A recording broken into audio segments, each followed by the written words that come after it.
Assalamualaikum. Selamat tengah hari. Alright, semalam kita dah Yang Amat Berhormat Perdana Menteri dah buat pengumuman untuk penambahan lagi 2 minggu kita punya Perintah Kawalan Pergerakan. Okay, so benda ni semua sudah dijangkakan dan saya rasa saya tak perlulah untuk saya ulas lagi apakah sebab-sebab dalam negara yang membuatkan benda-benda ni, kerajaan ambil ini langkah macam ni.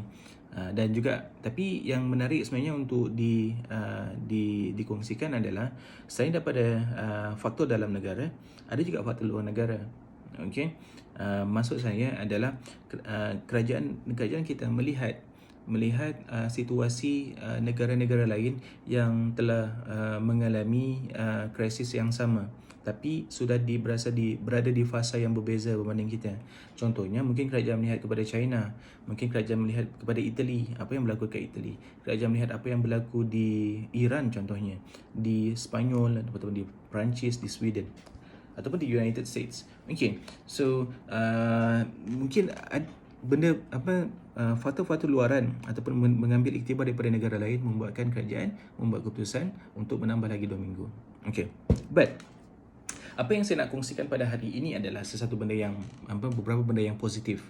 Okay, saya seorang sahabat berkongsikan dengan saya mengenai Southeast Asia Equity punya outlook daripada JP Morgan. Satu report yang diorang buat untuk pasaran equity dekat Asia Tenggara, especially Malaysia, yang dikeluarkan pada 24 hari bulan, 24-25 hari bulan Mac lepas ni lah. Okay, dan data diorang perhatikan sehingga 23 hari bulan Mac. Okay, apa yang menariknya untuk kita kongsi adalah JP Morgan, diorang ni sebenarnya diorang keluarkan report untuk bagi advice kepada pelabur. So pelabur antarabangsa, kalau diorang nak melabur dekat Malaysia, dekat negara kita, diorang akan tengok dulu macam mana kita handle situasi ni. So perlukah diorang cabut semua ataupun keluarkan semua pelaburan, ataupun perlukah diorang maintain melabur, ataupun perlukah diorang just maintain status quo, means apa yang dia dah ada dia just biarkan saja kat dalam negara. So macam mana negara kita tangani krisis ini pun memberi impact ataupun mempengaruhi tindakan pelabur terhadap kita lah. Alright. Okay, JP Morgan, diorang ni dia mempunyai sebab yang kukuh untuk percaya bahawa kita menangani krisis ini dengan baik. Dia ada bagi 3 sebab. 3 sebab kenapa dia fikir kita telah menangani krisis ini dengan baik. Okay, first, sebelum kita cerita pasal 3 sebab itu, kita kena tahu bahawa ada satu term yang dinamakan mortality rate ataupun kadar kematian disebabkan oleh COVID-19. Sebagai contoh, kadar kematian disebabkan oleh COVID-19 secara puratannya di seluruh dunia adalah dalam range 4.4 ke 5%. So kalau ada 10 orang yang ataupun ada 100 orang yang dijangkiti dengan didiagnose di positif COVID-19, ada 100 orang, so dalam 4 ke 5 orang akan meninggal dunia. Okay, itu angka purata seluruh dunia worldwide. Tapi Malaysia pula, dalam 100 orang, kalau ada 100 orang yang positif COVID-19, 0.7 ke 0.9%, kurang daripada 1 orang, means paling maksimum pun seorang lah akan menemui maut. So itu mortality rate, means kadar kematian akibat COVID-19 di negara kita lagi rendah berbanding kadar kematian akibat COVID-19 di seluruh dunia, di negara-negara lain. Dan sebab itulah diorang mempunyai sebab yang kukuh untuk percaya kita dah menangani benda ni dengan baik, disebabkan 3 perkara. 1, ujian per kapita kita lagi besar, lagi banyak berbanding negara lain. Alright, kalau perasan, kalau refer dekat channel Telegram Majlis Keselamatan Negara, ataupun semalam tak silap saya, Director General Ketua Pengarah Kesihatan, dia bagi tahu dia nak besarkan lagi, dia nak perbanyakkan lagi test ujian. Okay, ujian ni penting sebenarnya, sebab bila orang tu datang hospital, kita tak nak gabungkan sekali yang positif COVID-19, yang negatif COVID-19, yang datang disebabkan oleh asma, yang datang disebabkan oleh flu, yang datang disebabkan oleh just a normal viral fever biasa, yang datang disebabkan H1N1. Kita nak segregate diorang. So cara paling sesuai adalah untuk lagi perbanyakkan test. Datang test, bukan COVID-19. Okey, duduk belah sana, pergi ke hospital lain ataupun advice pergi ke wing sebelah sana, jangan combine-kan sekali. So kita tak nak spread. Dan hanya yang positif COVID-19 yang kita akan pergi ke next stage dan kita boleh fokuskan kita punya tenaga dekat situ. Okey. Kadar ujian dekat Malaysia ni adalah dalam range berapa dia bagi dalam 482 ujian per 1 juta per kapita penduduk. 482. Senang nak faham, kumpul kita ada setiap 1 juta penduduk kita buat dalam 500 sampling, 500 ujian. Nampak macam sedikit tetapi sebenarnya besar.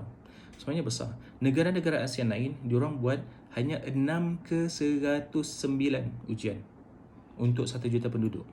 Tak cukup sebenarnya. Even ada negara Eropah yang membuat ujian lagi rendah daripada kita. So we are even better than a few European countries. Dan even ini data sampai 23 hari bulan.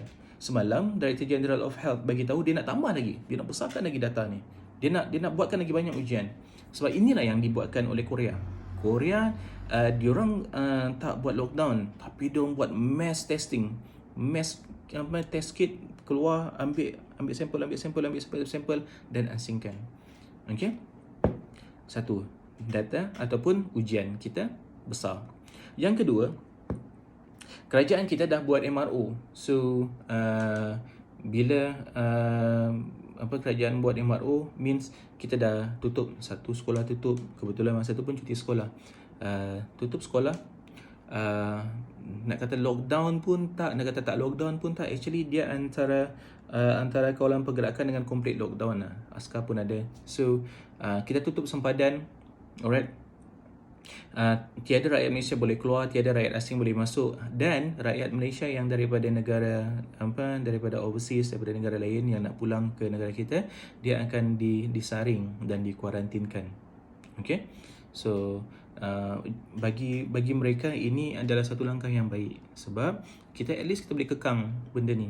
Even yang dengan kawalan pergerakan ni pun rakyat Malaysia boleh keluar membeli barang-barangan asas, okay, dalam lingkungan yang kecil. So bagi dia itu adalah bagus. So kita tak macam Italy, walaupun ada setengah tindakan yang diambil oleh sahabat-sahabat kita waktu mula-mula MRO tu, pulang ke kampung beramai-ramai. Dia dah duduk seminggu dekat sana, dia bosan, dia pulang pula ke kota beramai-ramai. So benda tu kita tak nak lah. Okay, sebab itulah benda yang orang-orang Itali buat, dan sekarang lihat apa yang berjadi kat Itali. Okay, so dah dua dah. Satu, testing kita tinggi. Yang kedua, kita buat perintah kawalan pergerakan.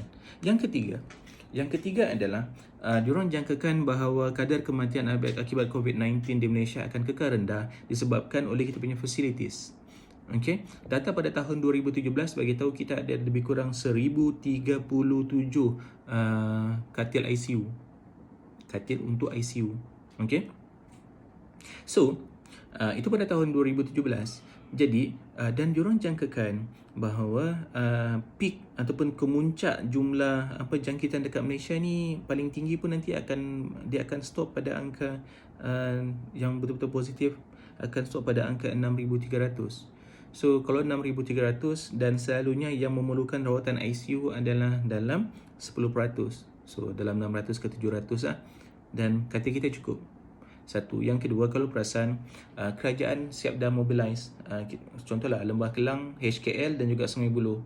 Itu adalah dua hospital khas digunakan untuk tangani COVID-19. Hospital lain buat testing, tapi setelah settle dah dapat, kalau positif diorang akan hantar sama ada HKL ataupun Sungai Buloh. Alright. Jadi untuk disebabkan oleh tiga faktor ni, penganalisa pasaran equity mendapat bahawa Malaysia telah menjalankan ataupun mengambil langkah yang sangat baik, okey, dalam menangani COVID-19. Okey, benda tu seronok kita dengar. Tetapi mereka juga ada kerisauan. Sebab Malaysia ni baru nak mula masuk ke fasa pecutan kes.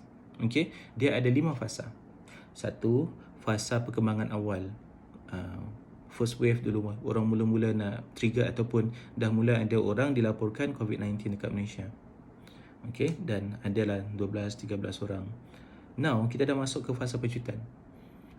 Kes yang dilaporkan setiap hari sekarang bukannya 1, 2, 5, 6, 12, 13. Tak, dia sekali lapor 212, sekali lapor 170, sekali lapor 160. Dia dah beratus-ratus. So kita tengah pecut naik. Semakin banyak, semakin banyak, semakin banyak, semakin banyak. Okay, itu fasa kedua. So early development, acceleration ataupun pecutan. Yang ketiga, cumulative. Fasa ketiga ni fasa kumpulan. Dia kumpul.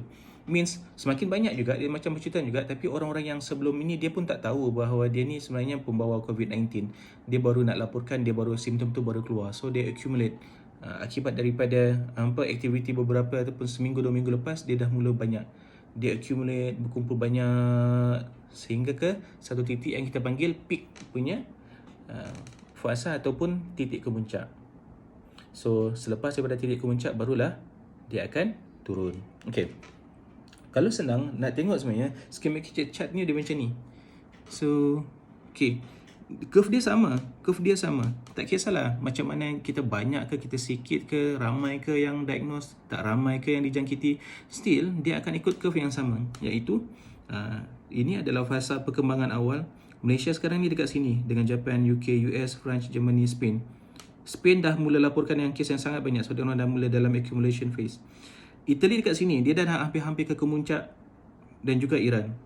Korea dah nak habis lah. Means dia punya jumlah pertambahan kes dia besar, tapi sebenarnya dia dah boleh tampung. China dah settle. China dah mula kembali melakukan aktiviti seperti biasa. Diorang dah tiada melaporkan kes lokal. Means contohnya kalau Wuhan tu tak ada dah kes orang Wuhan. Means kalau ada kes yang dilaporkan tu adalah kes import. Means bukannya daripada Wuhan, mungkin daripada luar negeri. Mungkin rakyat dia, tapi rakyat dia yang pulang daripada luar negeri. Okay, so lama lagi. Satu lagi kita tambah lagi 2 minggu. So dekat sini Malaysia kita tengah fasa ni. Dekat sini kita akan tengok setiap hari dia akan makin meningkat. Cuma langkah yang kerajaan nak ambil adalah kerajaan kita mungkin ini adalah graf China. Mungkin kerajaan nak, kalau boleh, masih graf bell curve yang sama, tetapi kita nak curve, kita nak flat, kita nak bagi biarkan main dia bahagian bawah sini. Jangan terlalu tinggi. Okay, kita tak nak dia ikut curve yang macam ni. Kita nak ikut dia curve yang lebih landai. Main dekat bahagian bawah. Curve tetap curve. Dia masih mengikuti lengkuk ataupun pola yang sama, tetapi kita janganlah ikut dia steep naik ke atas. So sebab semakin lama, semakin tinggi tu semakin banyaklah fatality. Dan sebab dengan itu kita memang faham kenapa kerajaan tambah lagi 2 minggu. Okay, so saya rasa itu sahaja perkongsian saya berkenaan dengan situasi COVID-19 seperti sekarang ni.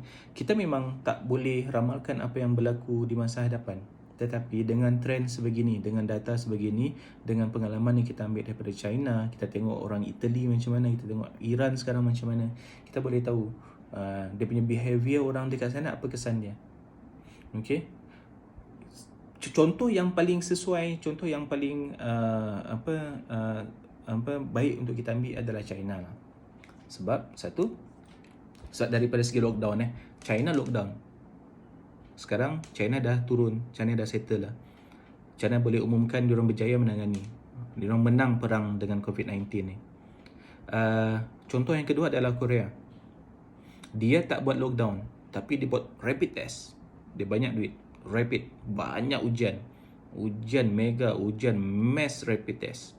So pun Korea pun dah boleh cakap diorang sebenarnya dah boleh menangani. Dia dah hampir ke kemuncak dan dah nak menang dah. Iran saya tak tahu, tapi contoh yang kita jangan follow adalah Italy. Sebab hanya dengan 10 hari yang diorang berdolak-dalik, sekejap nak buat lockdown, sekejap tak buat lockdown, sekejap nak stop ini, sekejap tak stop, sekejap nak buat, sekejap tak jadi buat. So sekarang it's getting out of hand. So kita doakan semua umat manusia di seluruh dunia dimudahkan urusan dalam menghadapi peperangan dengan COVID-19 ni. Okay, saya masih ingin menyuruh kepada rakan-rakan patuhi perintah kawalan pergerakan, stay at home, dan jangan lupa untuk siapa yang nak pelanggan ataupun sign up polisi takaful, tak perlu berjumpa, kita boleh buat penerangan online, kita boleh buat online submission. Boleh hubungi saya dekat YouTube, boleh hubungi saya dekat Instagram, Facebook ataupun WhatsApp. Okay? Be safe, stay at home. Assalamualaikum warahmatullahi wabarakatuh. Bye.